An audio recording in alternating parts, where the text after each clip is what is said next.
4년 전에 우리 우경 형제가 그때 한번 말씀하라 해가지고 수요일을 한 일이 있는데, 그때는 코로나라 해가지고 아무도 올 수가 없었어요. 그래서 이제 그 당시에 우리 종훈이 부부 한 사람 왔고, 박친 형제가 이제 집회 하는 줄 알고 와가지고 그때 이제 했는데, 그때만 해도 좀 구속의 복음을 발견해서 굉장히 충만해가지고 얘기할 때가 됐다, 그런 생각을 했는데, 사실 지금은 그렇지 않아요. 이제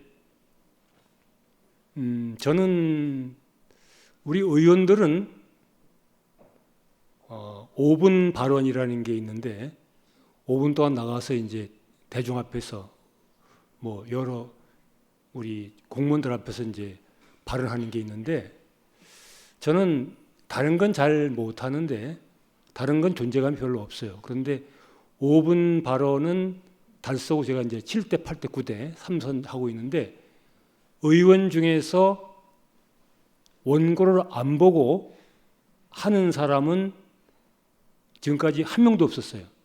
저 혼자 안 보고 합니다. 그런데 이제 끝난 다음에 보면은 그거를 저한테 보내주는데, 제가 보게 되면 제가 5분 발언을 하면서 늘 느끼는 게, 첫째로 웃으면서 할 것. 웃으면서 할 것. 인상 쓰고 하는 건 별로 제가 보면 안 좋더라고. 그 다음에 말을 부드럽게 할 것. 저는 항상 그 두 가지를 염두에 두고 이제 발언을 합니다. 제가 초선 때는 뭣도 모르고 우리 의회 홀이 떠나가도록 큰 소리를 외쳤는데, 그걸 제가 들어보니까 굉장히 듣기 싫어요.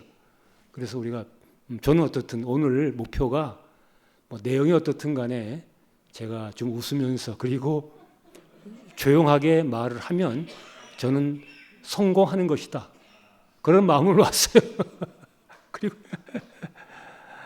그런데 이제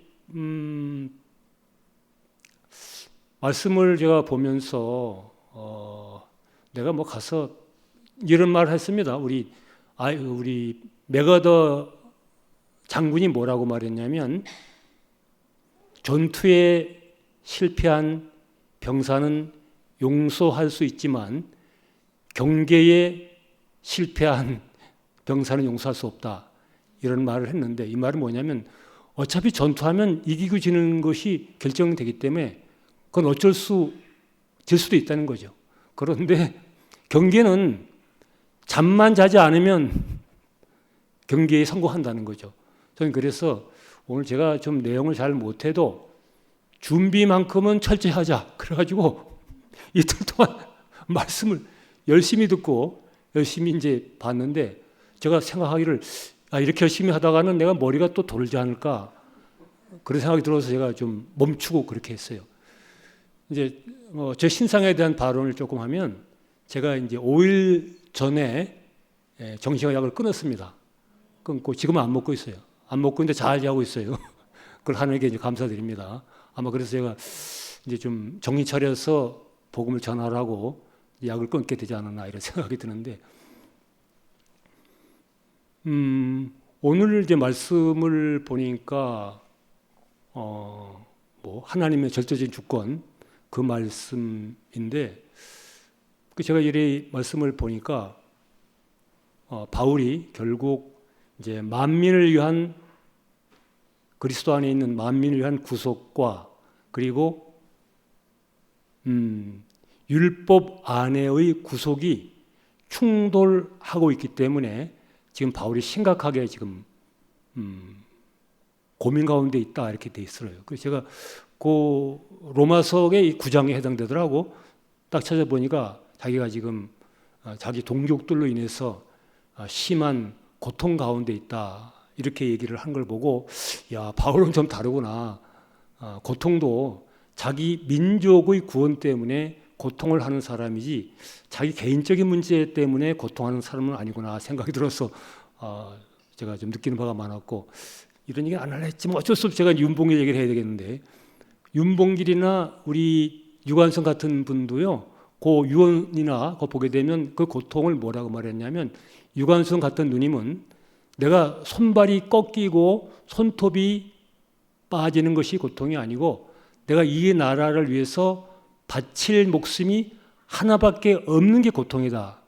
그렇게 우리 유관순 누님은 말씀하셨고, 또 윤봉길 선생님은 이렇게 말했어요. 모든 사람들은 가족과 함께 평화롭게 사는 게 행복이라 하지만 나의 행복은 조국을 위해서 목숨을 바치는 것이다. 그러면서 이제 죽을 때가 되었는데 그 직전에 뭐라고 말했냐면 내가 영광을 받을 때가 왔다 이렇게 말해요. 죽을 때가 됐는데 지금 죽는 거예요. 이제 그 홍구공원에서 폭탄 던져가지고. 그런데 그 직전에 그 죽는 것이 자기한테 영광을 받을 때라 이렇게 말해서 야, 바울과 같은 수준이 아닌가 이런 생각을 했는데, 그런데 그러면 어떻게 바울은 지금 율법 안의 구원과 그리고 만민을 위한 그리스도의 구원이 충돌하는가에 대해서 이제 말씀을 하셨는데, 제가 책을 보니까 결국 충돌하는 이유는 이게 대속과 구속 때문에 그렇다고 돼 있어요. 대속과 구속 때문에 충돌이 일어났답니다. 그러니까 우리가 이제 잘 아는 대로 대속은 우리를 위해서 이제 예수님이 대신 우리 죄를 위해서 죽는 거니까 이게 별 문제 없어요. 대속 받는 나하고 대속해 주는 분하고 다르기 때문에 별 문제가 안 생기지만, 제가 이제 그래서 회복력을 보니까 그렇게 있대요. 고린도전서 1장 30절이 우리는 하나님께서 나서 예수 그리스도 안에 있고 예수는 하나님께서 나와서 우리에게 지혜 곧 의와 거룩함과 구속이 되셨으니 이렇게 되더라고요. 일반 성경에는 구원함이 되셨으니 이렇게 되어 있는데 회복력에는 구속이 되셨으니, 그러니까 그 구속이 되셨으니 요 말 한마디가 엄청난 이제 파장을 일으키는구나 생각이 들었어요. 그러니까 구속이 되셨으니 이렇게 되게 되면 구속함을 받았을 뿐 아니라 구속 자체가 된다는 거죠. 여기서 이제 문제가 생기더라고요. 구속이 되셨으니.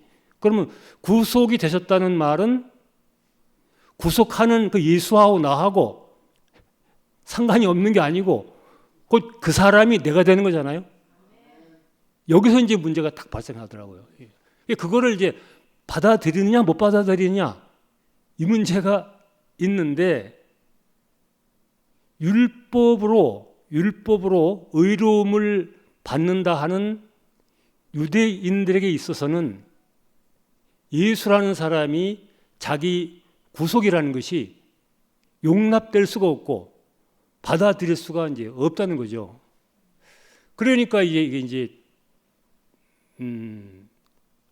율법으로 의롭게 된 자기 민족이 구원을 받느냐, 아니면 그리스도 안에는 만민이 구원을 받느냐, 요게 이제 상황이 이제 달라지는데, 그래서 이제 이것 때문에 우리 바울은 이제 심각하게 고민하게 되었다는 거죠.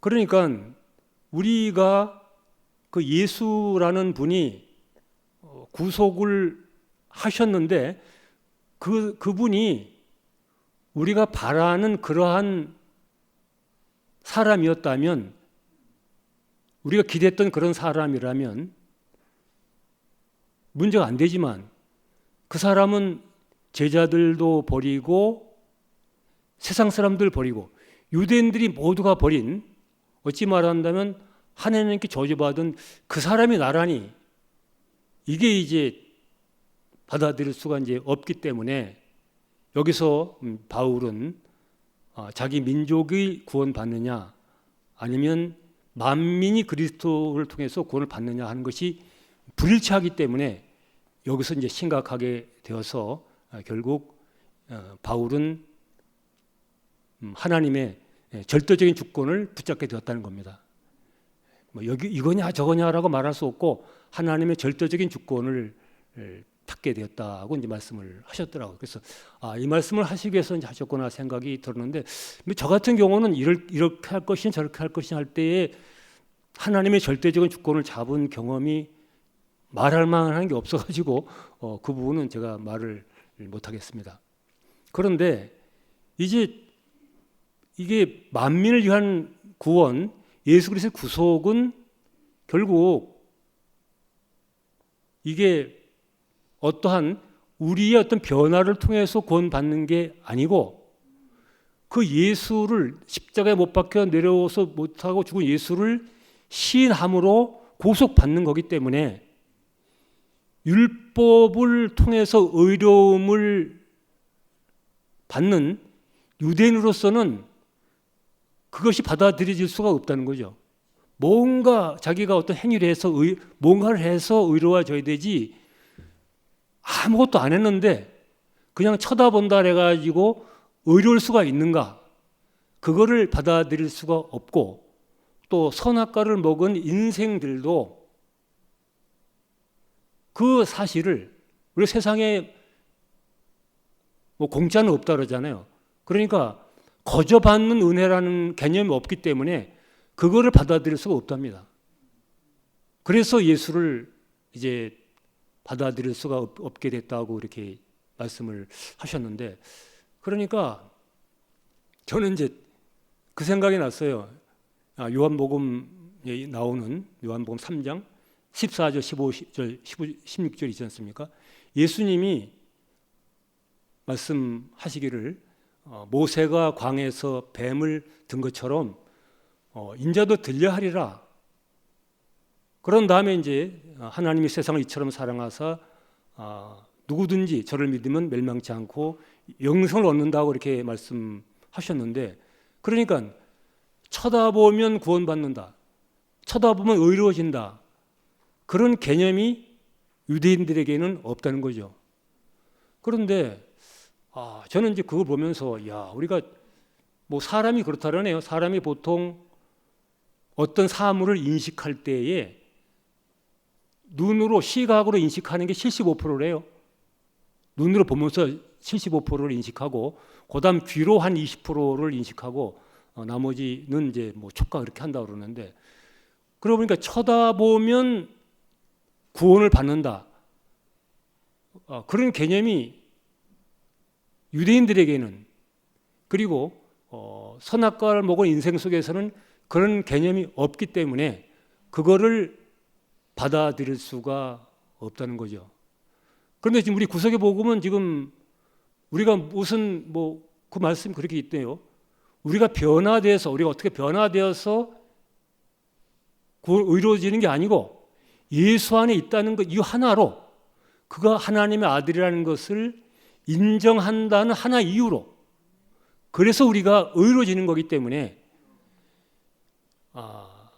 그런데 이제 세상에서는 거저받는다는 개념이 없다는 거죠. 거저받는다는 것. 거저받는 게 있을 수 있습니까? 거저받는 게 없어요. 공짜가 없어요. 그래서 이제 거기서 말씀을 보니까, 우리가 이제 부모 밑에 자라는 게 중요한 이유는, 자식들이 부모 밑에 자라가다 보면은 자식과 부모 관계는 그냥 은혜를 베풀지 않습니까? 무조건 은혜를 베풀어요. 근데 세상에 그런 게 없죠. 저도 이렇게 살다 보니까 우리 종원이가 교회에서 다 아니까 자기 딴에는 이제 자기 노후를 준비한다라고 했는데, 결국은 아파트 그런 가격 속에서 폭삭은 망한 거죠. 폭삭 망해가지고 우리 집을 저당 잡혀가지고 돈을 안 줄 수가 없는 상황이고, 그런 상황이 됐어요. 제가 다른 사람 같으면 그렇게 하겠습니까? 못하죠. 자식이기 때문에. 자식이, 우리 종훈이가 그렇게 말하더라고. 아버지가 이번에 안 도와줬으면 길거리에 나앉았다 하더라고. 길거리에 나앉는 아들을 어떻게 봅니까? 그럴 수가 없죠. 내가 길거리에 앉으면 앉았지. 이제 그렇게 부모 자식 간에는 그냥 은혜를 베풀지만, 세상에서는 그런 개념이 없기 때문에, 예수 그리스도의 구속이 거저 주는 은혜이기 때문에 그거를 받아들일 수가 없다는 거예요. 그러니까 저는 그런 생각이 들었어요. 야, 그 예수 그리스도의 은혜를 우리가 받아들이고 십자가에 못 박혀 내려올 수 없는 예수를 주로 시인한다는 이 일이 아주 쉬운 것 같지만 어려운 일이기 때문에 우리가 그분을 그 은혜를 받아들이는 게 보통 일이 아니구나. 우리는 지금 뭐 그 은혜를 거저 받잖아요. 그걸 감사하고 그렇게 하고 있습니다. 이제 그런 장면이 나오는데, 그러니까 하나님의 주권은, 절대적인 주권은 이제 선악과를 뛰어넘는 그러한 은혜이고, 모든 사람을 이제 살리는 말씀이다. 살리는 이제 구속이다라고 되어 있어요. 그러니까 누구든지 십자가에 못 박혀 내려오지 못하고 죽은 예수를 받아들이기만 하면, 뭐 세상에서도 뭐 받아들이기만 한다고 되는 건 없지요. 대가를 지불해야 돼요. 저도 여러분들이 어떻게 생각할지 모르겠지만 저는 먹고 살기 위해서 내내 또 선거 나옵니다. 그래서 오늘 아침에도 불구하고 또 교통지도로 나갔어요. 아마 제 생각에 4선 당선될 것 같아요. 다른 건 몰라도 구의원 정도는 제가 못하겠습니까? 그런데 그냥 되는 게 아니고, 아무리 제가 이번에 3년 정도 정신과 약을 먹었거든요. 그러면 요새 저는 이 정신과 먹은 약을 감사한 게 뭐냐면, 정신과로 고통받는 사람들을 이해하게 됐어요. 그 정말로 어렵거든요. 어려워요. 그래서 저는 이제 그 나약한 사람들을 이해할 수 있는 기회가 됐죠. 제가 3년 전 박한규 같으면 어림도 없습니다. 청룡산을 뭐 1000번씩 올라갔으니까 얼마나 건강했겠어요. 그런데 충격을 딱 먹고 공황장애 딱 오니까 사는 게 귀찮아요. 저는 그걸 참아낸 이유가 뛰어내리고 싶었어요, 아파트에서. 그렇지만 그런 일을 벌렸을 때에 우리 아내가 받을 충격, 그리고 우리 아들, 딸이 받을 충격, 이것 때문에 제가 아무리 괴로워도 제 손발을 붙잡고, 너무 고통스러우면 숨을 쉬는 게 괴롭기 때문에 잠자리 침대를 확 붙잡고 있어야 돼요. 그렇게 안 하면 뭔가 행동을 움직이기 때문에. 그런데 어쨌든 저는 그걸 통해서 그 나약한 사람들을 이해하게 되었고, 또 바닥인 예수를 좀 더 경험하게 됐어요. 제가 막 그때 목사님 그런 말씀하셨죠. 하나님이 죽지 않게만 한다면 지금이라도 선악과 먹겠다. 그 목사님 말씀하신 거 기억나나요? 그런 말씀했어요. 제가 너무 괴로우니까 운동장을 막 뛰면서 사탄이라도 내 병만 고쳐준다면 저렇게 또 생각이 들더라고. 그만큼 사람이 바닥에 떨어지니까 제가 이제 바닥인 예수를 더욱 이제 제가 잊을 수 없게 되었고, 그분 안에서 그분을 이제 인식하게 되었죠. 저는 이제 마무리할 거예요. 공부는 열심히 했는데 막상 얘기하려니 그런데요. 저는 이 복음이 이제 저는 이 생각이 들어요. 제가 이제 정신이 좀 말짱해졌기 때문에, 이제 아마 정신을 말짱하게 하신 이유는 내가 그만큼 많이 이제 단련을 받고 그만한 과정을 겪었으니까 이 복음이 얼마나 중요한가를 깊이 인식하고 이 복음을 위해서 살아라. 막 그렇게 생각해요, 저는요.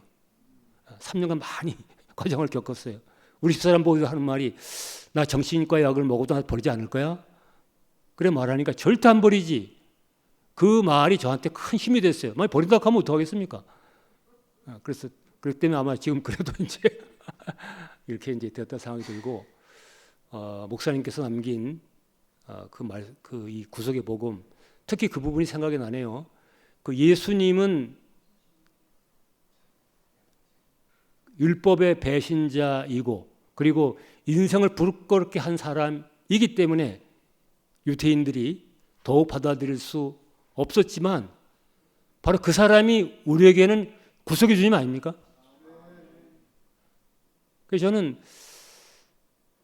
목사님 따라와서 남은 게 저한테 있다면, 그 내려올 수 없어 죽은 예수, 그 사람 안으로 들어간 거, 그게 목사님이 제게 준 선물이에요.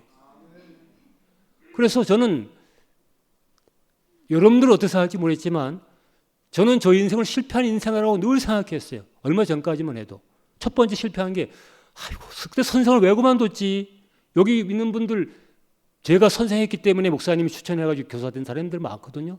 근데 저는 사업한다 하시고 내 위치를 모르고 내가 사업하면 성공할 줄 알고 그 좋은 선생을 그만두고 나가가지고 그때부터 내 인생이 꼬이기 시작했어요. 그래서 늘 내 인생은 실패한 인생이다. 그리고 이왕 의원이 됐으면 국회의원쯤 하지. 왜 그 네가 말찍인 내가 구의원이 있어야 되나. 이게 인생이 해석이 안 돼가지고. 아니 또 복음 전한다고 계대양문에 가서 5년 동안 있었잖아요. 여러분들 그거 아세요? 45살 그 청춘에 목사님께서 너 약국 그만두고 복음 전하라 해가지고 그 말씀 듣고 5년 동안 갔는데 가서 실패했죠. 그때 제가 마음춘 걸 먹은 게 뭐냐. 그때 그 말씀을 듣고 내가 정신공황 안 걸린 이상해. 그 한 형제가 내가 그 어느 형제라고 말하지 않겠어요. 그 형제와 함께 이제 계대 양문에 방을 얻으러 갔는데 그 형제가 차를 딱 세우더만 왜 계대 양문에 한성희 형님이 안 오시고 원선희 형님이 안 오시고 왜 왕규 형이 왔니? 아니 저는 지금 약국을 그만두고 가기 싫었지만 우리 집사람이 그래도 가라 해서 내 청춘을 걸고 갔는데 거기서 맞이하는 형제들의 자세는 자격도 미달인 사람이 왜 왔냐요? 그래서 제가 그래? 그렇다면 내가 그만두지. 그래가지고 제가 그때부터 봉사활동 시작해가지고 그렇다면 내가 한번 정치계에 나가겠다. 그렇게 가게 된 거죠. 그러니까 제 인생은 성공한 게 없어요. 우리 마누라를 결혼한 것 말고는 성공한 게 하나도 없어요. 그런데 그 모든 것이 구속의 복음 안에서 제가 예수 안에 시집가서 예수가 나다라고 예수와 연합된 그 하나가 제 인생의 모든 걸 다 보상했어요. 이게 제 유일한 간증의 간증. 내가 실패한 인생이지만 그 못 박혀 내려올 수 없이 죽은 예수가 그 구속의 주님이 내가 그 안에 들어있다. 그분이 바로 참 사람이다. 제가요, 이 구속의 복음이 아니었으면 저는 평생 동안 길거리에 태극기 들고 다니는 거리 귀신이 될 뻔했어요. 그 물결에 벗어날 수가 없어요. 그러니까 거기서 내가 벗어난 게 큰 하나님의 사랑이죠. 아마 저는 그렇기 때문에 지금도 의원들은 어떠한 행사장에 가서 얼굴 내미는 게 제일 목표예요. 그래 당선되거든요. 근데 저는 행사장에 절대 안 가요. 그래 이상하지 않아요. 거기 행사에 가서 얼굴을 알게 되는데 절대 안 가요. 그리고 오히려 제가 의원 되기 전에는 술을 가까운데 한 잔 먹었죠. 의원 생활 12년 하면서 술 한 번을 안 먹었어요. 술을 딱 좀 제가 잘 엎어버립니다. 그러니까 제가 거기서 이 복음을 받아들일 수 있지. 그렇지 않았으면 아마 제가 그 물결에 휩쓸려 가지고 지금도 눈이 벌거 가지고 추수해 보려고 아마 그럴 거예요. 근데 저는 이번에도 이번 일요일 날 우리 달서 큰 행사 10,000명 마라톤 대회 있는데 제가 안 갔어요. 그걸 왜 갑니까? 또 이번에 우리 의회에서 4년 동안 해외 공짜예요, 공짜. 5박 6일 300만 원 공짜로 해줘요. 저는 안 갑니다. 그걸 왜 가요? 안 가지. 교회 와야지. 그런 정신이 있기 때문에 하나님 저를 안 보신 거예요. 제가 어떤 권력에 탐아가지고 그걸 줄고 그랬으면 벌써 버렸죠. 그래서 저는 마지막으로 제가 이 복음을 위해서 정말 그래 바울처럼 살 수 있다면 감사하겠고요. 어떻게 본다면 그 예수님이 큰 대가를 지불했다고 그렇지 않습니까? 나 그 부분에 와 닿아서 큰 대가를 지불했다. 이 세상에 누구도 없는 큰 대가를 지불했다. 그 대가를 지불한 이유는 하나님같이 되는 인생들을 끝내려고 죽으셨잖아요. 윤봉길 죽음도 기념하고 유관순 죽음도 기념하는데 어떻게 우리를 하나님같이 되는 인생을 저주받은 인생을 끝내고 새로운 피조물로 만드시기 위해서 죽음이라는 대가를 지불하고 얻은 그 구속을 우리가 등한히 여길 수 있겠습니까? 이 복음을 위해서 인생 살아야 될 이유 아니겠어요? 그러니까 저는 여기 몇 분도 안 오셨지만 우리 또 교회적으로 또 큰 대가를 또 지불했잖아요. 교회가 갈라졌으니까. 근데 우리가 결국 그 이유는 바로 십자가 못 박혀 죽은 예수가 상속자라는 그 하나 때문에 갈라진 거 아니겠습니까? 그러니까 우리가 그 복음을 위해서 우리 인생을 아낌없이 불태워야만, 그래야만 우리가 있는 이유 아니겠습니까? 예, 그래서 저는 여러분들 한 분 한 분이 너무나 소중한 사람이죠. 우리가 전쟁터에서는요, 부모 형제보다 전우가 더 중요해요. 부모 형제가 나를 살릴 수 없어요. 그 전우가, 미국 해병대가 세계 최강의 이유는 전우에 대해서 어떤 생각을 갖고 있냐면, 저 전우는 나를 절대 버리고 가지 않는다라는 신념이 서로 있는 거예요. 거기서 사기가 충천하는 거예요. 우리가 이제 여기 몇 분도 없는데 우리가 구속의 복음의 마지막 증인들 아니겠습니까? 우리 어떠함에 따라서 저는 우리 교회의 장래가 결정된다고 생각해요. 우리 어떠함에 따라서 우리가 구속 그 자체는 우리의 협력이 전혀 필요 없지만 이 복음이 전파되기 위해서는 우리도 뭔가를 짊어지고 가야 한다. 적절한지 모르겠습니다. 뭐 바울이 뭐 나도 예수 그리스도에 남긴 고난을 내 육체 채운다 그랬는데 이게 적절했는지 모르겠는데 어떤 그런 생각이 듭니다. 그래서 오늘 전우 여러분들과 함께 제가 이렇게 구속의 주님을 나눌 수 있어서 감사하고요. 우리 구속의 주님을 아무래도 구속의 복음이 있었지만은 발견하지 못하면 어떻게 됐겠습니까? 저는요, 목사님 40년 몇 년 따라오면서 가장 행복했을 때가 어느 때냐면 목사님에게 그리스도라고 고백했을 때가 가장 행복한 게 아니고요. 저는 이제 이렇게 정신이 막 팔렸다가 제정신에 들어오면 꼭 목사님한테 가서 꿇어 엎드려서 발바닥 밑에 얼굴을 조아려요. 그럴 때 3번에서 3번. 그때가 가장 제가 정신이 맑고 행복했어요. 그러니까 우리가 목사님이 발견하신 이 복음을 위해서 저는 마지막 인생을 살아야 된다. 누구와 함께? 여러분들과 함께. 그런 생각으로 좀 생각하면 늘 교회 올 때마다 저는 행복합니다. 그리고 저를 목사님 그랬어요. 왕비는 믿을 수 없지만 정란이란 대포가 있기 때문에 그럴 수 있는데 우리 집사람이 있으면 저는 우리 교회 떠날 수도 있었어요. 근데 내가 좀 떠나자라는 말을 약간 얘기하면 그럼 이혼하고 떠나라 그래가지고 지금까지 이렇게 하고 있는데 어떤 구속의 주님 너무 감사하고요. 여러 형제들과 아빠라고 제가 남은 인생 제가 우리 아버지 나이대로 죽는다면 8년 후에 죽어야 돼. 우리 아버지가 82세 돌아가셨단 말이에요. 근데 우리 어머니를 닮으면 한 10몇 년 더 살아야 되는데 많이 시간이 없어요. 그러니까 우리 김성식 사도님 우리 함께 구속의 복음을 위해서 우리 한번 인생을 불태워봅시다. 주님을 찬양합니다.